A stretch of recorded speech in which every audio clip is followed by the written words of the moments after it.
How does magic work? Magic is an agreement between the shaitan on one side and the magician on the other. The magician agrees to do certain things for the shaitan, and then of course the shaitan agrees in return to do certain things for the magician.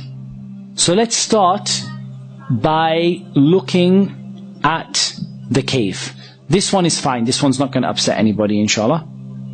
There's nothing in here that's going to be particularly horrible. And as I said, I'm going to try and avoid the worst of them, because I did have people fainting in previous lectures. Okay, so you see this person has made a circle and they've created an altar at the front.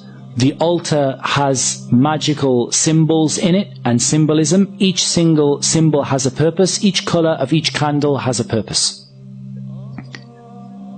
You can see in there is a little shrine at the front with a triangle. And the use of the circle and the triangle is going to come later on. You'll see that very clearly. Each of those candles has a purpose and a reason. And what this person would be commanded to do would be to sit inside of the circle for a prolonged period of time in a cave. And this is just showing you the cave in which the person would be sitting. They're going to a place known for the possession of the jinn, known to be isolated.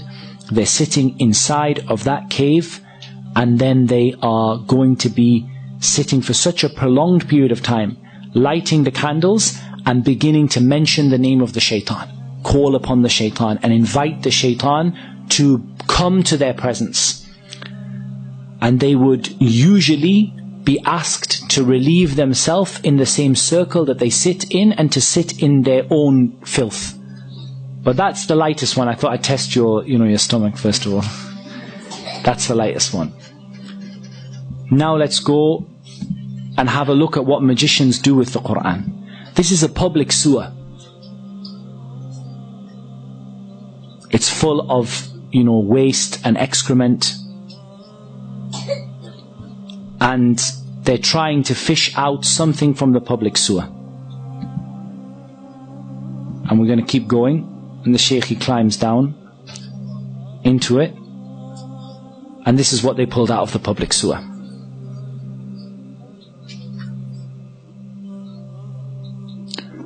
As you can see, this is a copy of the Quran that has been used in a public sewer. It's covered in human filth. It's covered in sewage. And they now have to clean and purify this copy of the Quran. Just in case you thought that was a one-off, we'll show you another video. This one has 51 copies of the Mus'haf that have been disgraced by the magicians. As you can see, they are covered, these are all copies of the Quran. They are covered in knots. They are covered in filth inside of them. They're going to open one of them up. They're covered in pins like voodoo dolls. They're cutting them open, and you see the state of the Mus'haf inside. You can see the color of the water that is coming off of the copies of the Quran as they're washing them, as they're opening them.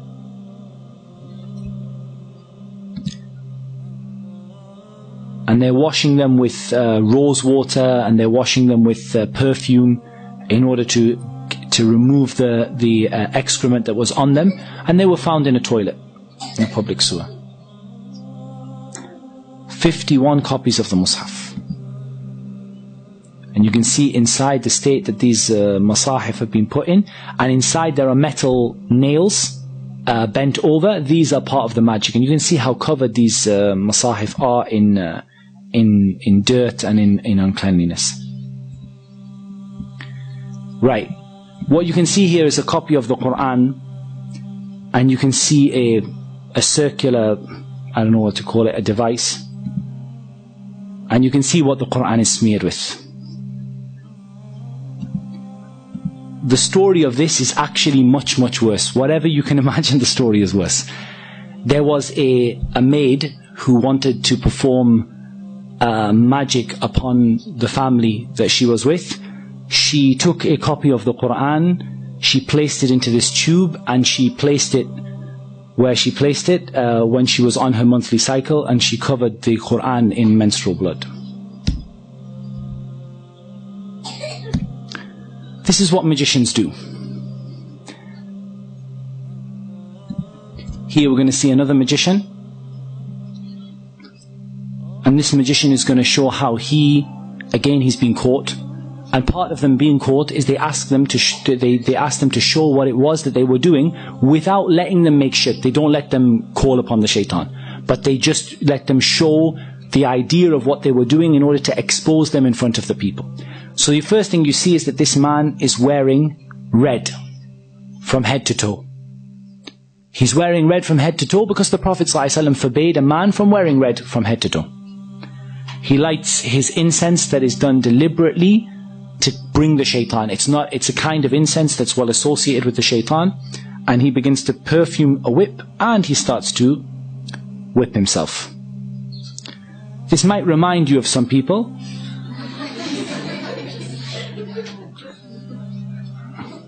And I'll make no further comment on that. Now, what you can see there is curtains on the wall that again he has disobeyed the Prophet ﷺ by placing curtains all over the wall. And what you see here is blood stains on the curtains. Now, what he would do is he would sacrifice a rooster. The rooster that's associated with the calling of the people to the Fajr prayer. They would sacrifice a rooster to other than Allah. To sacrifice a rooster to the shaitan and then allow it to flap around the room, spreading the blood all over the walls. And then you would see what this person would do. They have some more little tools that they use. They would then lie in a position of humility and a position of lowliness. And you're going to see. And they would stay in that position calling upon the shaitan. Calling upon the shaitan to appear before them, calling upon the shaitan to help them, calling upon the shaitan to aid them and to support them.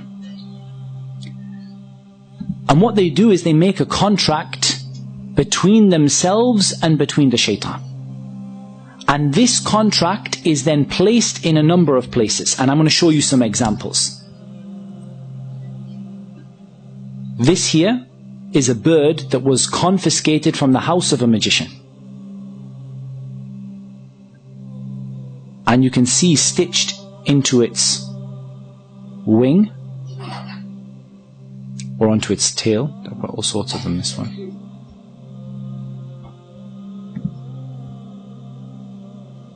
That stitched onto its wing, you have either a written piece of paper with the magic written on it, or you have various strings and threads that have been blown, the magic has been blown over them.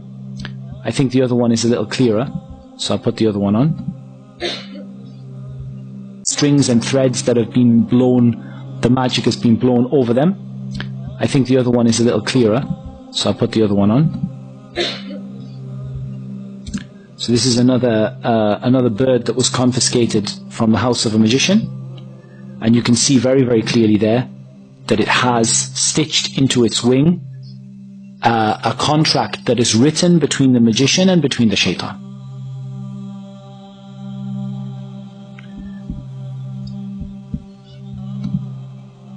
You also have an example of they're burying the magic in the graves.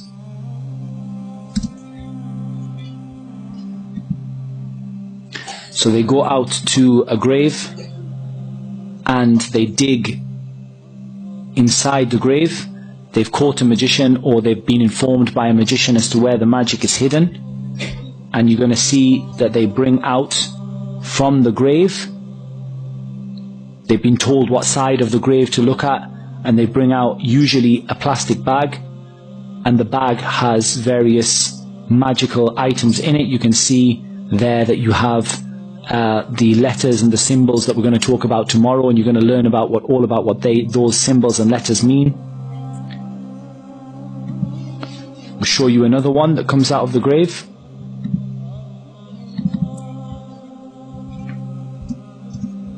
This is right in the base of the grave, in the middle of the night. They call them out because they've heard that there's some magic buried there, and they keep on digging and digging.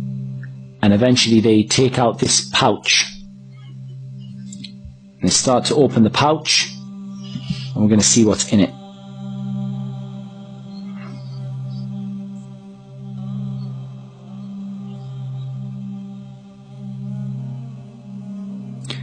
That looks like somebody's vest. Inside you have an egg which is painted or colored red, may well be blood, and has a number of needles stuck into it. You have a tissue, a man's tissue. You have a lemon. You have the head of an animal that was sacrificed to other than Allah.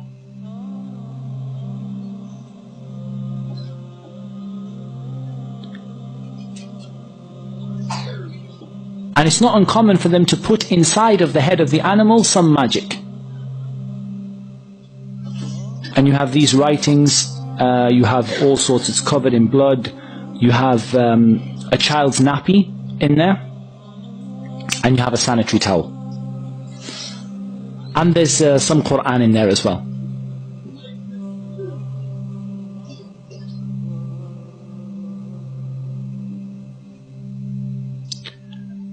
And we're going to count the number of pins. You can see in there that there are 7 pins. Okay, let's try and analyze a little bit of what we've seen. Each individual item that was put in there for a reason. Magicians don't do things at random. They do very, very evil and very horrific things, but they don't do them at random. It was put in there for a reason and an aim in order to bring the shaitan and cause a problem.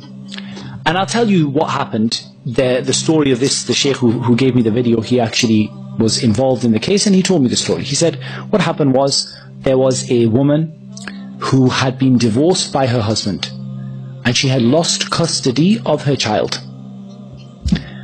She went to a magician in order to bring her child back to her.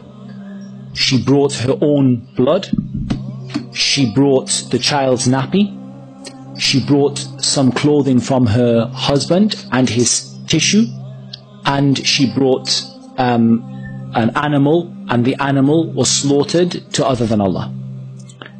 And I want to make something very, very, very clear. The magician in the beginning would do these horrible acts, and they would leave Islam, and they would, they would sell their soul to the shaitan. However, there's a problem. Once the magician has done that, what's next? The magician calls the shaitan, says, I'm willing to make sajda to you in order for you to do something for me. And the jinn and the shaitan say, well, what's the point? You've already disgraced the Quran, you've already left Islam, you've already done the worst of the worst of the worst. There's nothing left to ask from you. So then he says, what can I do for you next to make you carry out my orders once again? And so the shaitan says, now you have to bring other people. It's not enough for you to leave Islam. Now you have to bring other people. And so that magician goes out to convince other people to use their services and to bring them, those other people, outside of Islam. And this is something that you see amongst the magicians, is that they don't simply disbelieve. They disbelieve and they become a da'iyah, a caller to get people to leave Islam. And so that woman was asked to bring an animal, knowing that animal would be sacrificed to other than Allah. In the beginning, don't think that this magician sat there with horns, and sat there saying, I'm an evil magician. In the beginning, the magician enticed her, look, I can solve your problem, I'm a healer. But when it comes to the crunch, you're going to have to bring me an animal to be sacrificed. She knows and he knows that animal is going to be sacrificed to other than Allah. When he asks her to bring a sanitary towel, he asks her to bring a nappy, she knows what's going to be done with it. But he has to get her to make that step so that she would leave Islam. And when she leaves Islam, then the jinn will now do another act for him and would afflict her husband and cause him to lose the custody of his child, and for the child to go back to the mother, or afflict the husband to make him love the woman again. And of course it should be mentioned that they never bring anything good. And they never, ever, ever are successful in what they do. وَلَا يُفْلِحُ السَّاحِرُ حَيْثُ أَتَى. The magician will never be successful wherever they are. And the husband would go insane, fall in love with his wife once again, go back to his wife. Within a few months, he will have fallen out with her again. It doesn't bring anything but evil for everybody. It doesn't bring people back together.